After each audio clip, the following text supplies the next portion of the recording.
every single thing that you work on when it comes to human behavioral change that involves habit patterns is going to be much more successfully administrated if you can chunk it up into smaller, specific, actionable, and trackable steps. Hi, welcome to the Judy Terrell Show, where I explore topics intended to optimize everybody 50, 60, 70, and above. Hi, everybody, and welcome to my series on how to bridge the gap between your intention to lose weight and then actually doing the behaviors that it takes to achieve that goal. Welcome, everybody. The way that you say it to yourself is, I know what to do, I just can't seem to get myself to do it. And I hear that way too often from clients.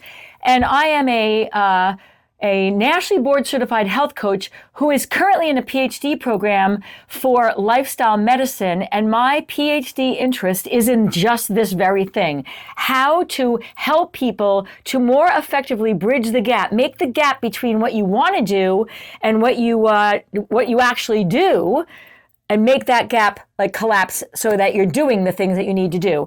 And my particular interest is in helping people to lose weight.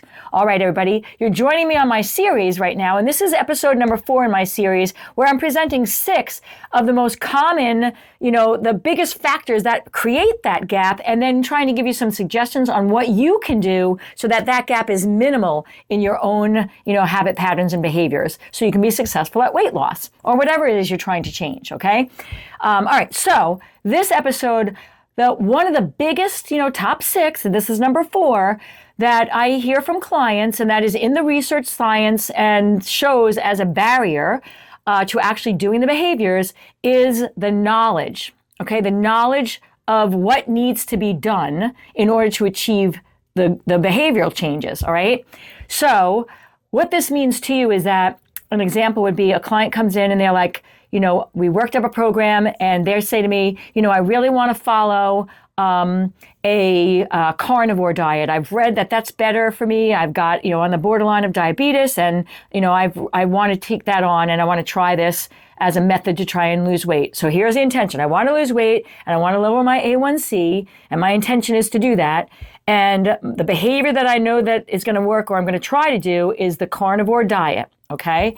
And then what happens is they'll leave the office and they say, okay, I'm going to do this, I'm going to leave, and I'm going to eat, I'm going to follow that plan.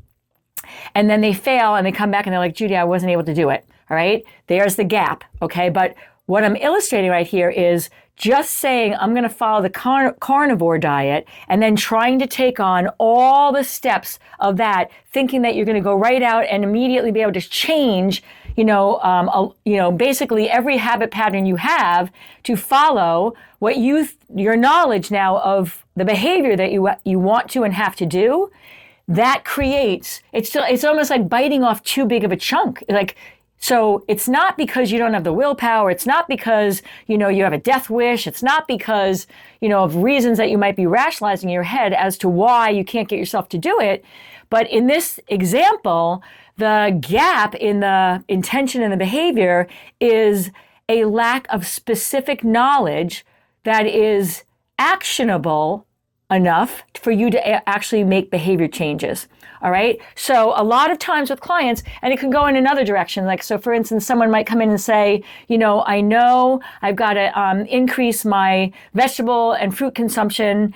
And then that's what I'm going to do. I'm going to take that on. By the time I see you next time, I'm going to increase that, and I'm going to be eating more fruits and vegetables. All right. And then they come in and they didn't do it. And so in both these examples, it's the knowledge that you have of what you need to do is too big of an actionable, behavioral plan, okay?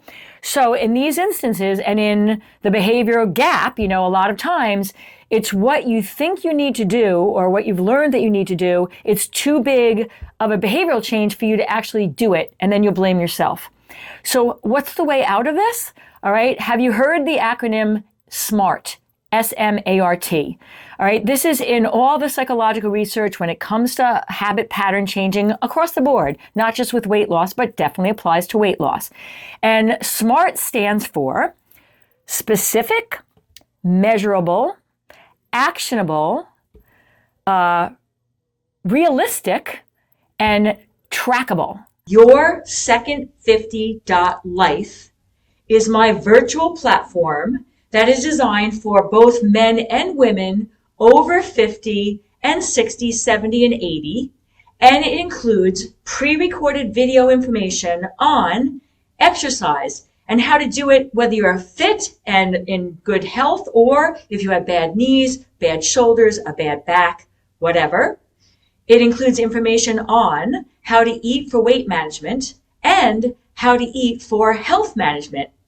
It includes information on the psychology of the aging and what do we need to do in our heads, because let's face it, this aging thing is not for the faint of heart.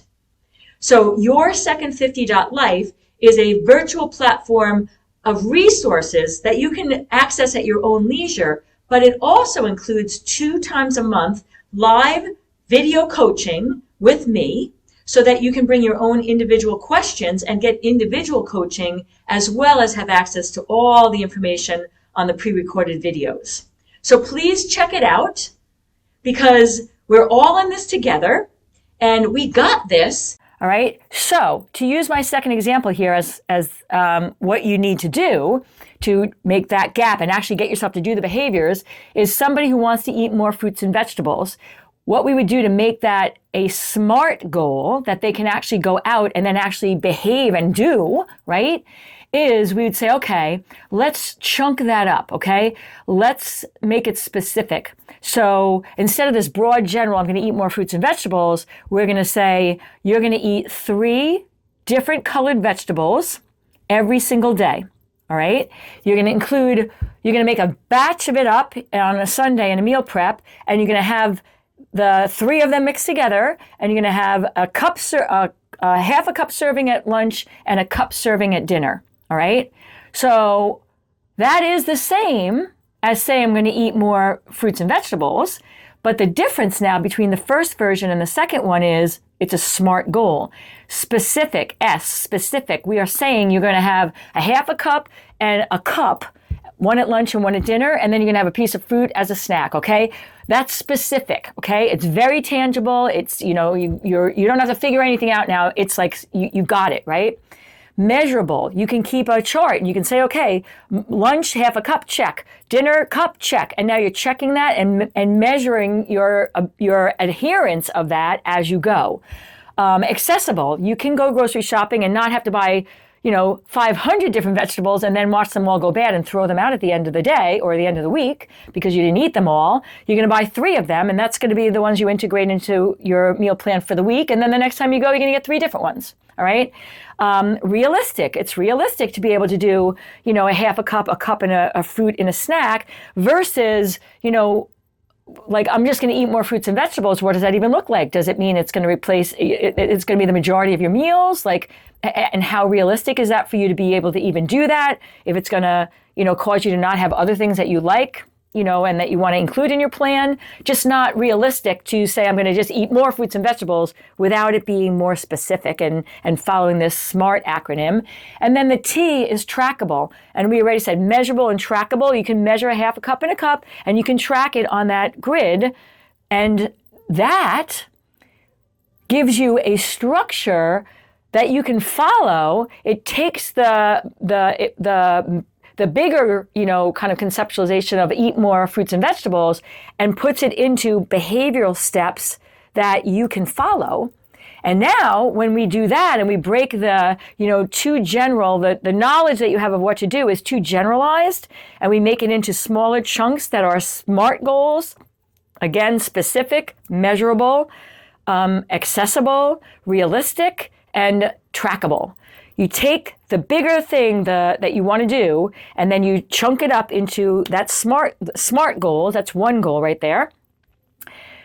Chances are that gap now between this is what I intend to do and the actual doing of it is going to be a smaller gap. You might fall off because you went out to dinner one night, or you had to eat, a friend cooked for you and you had to eat what they, cooked for you and you didn't have the choice.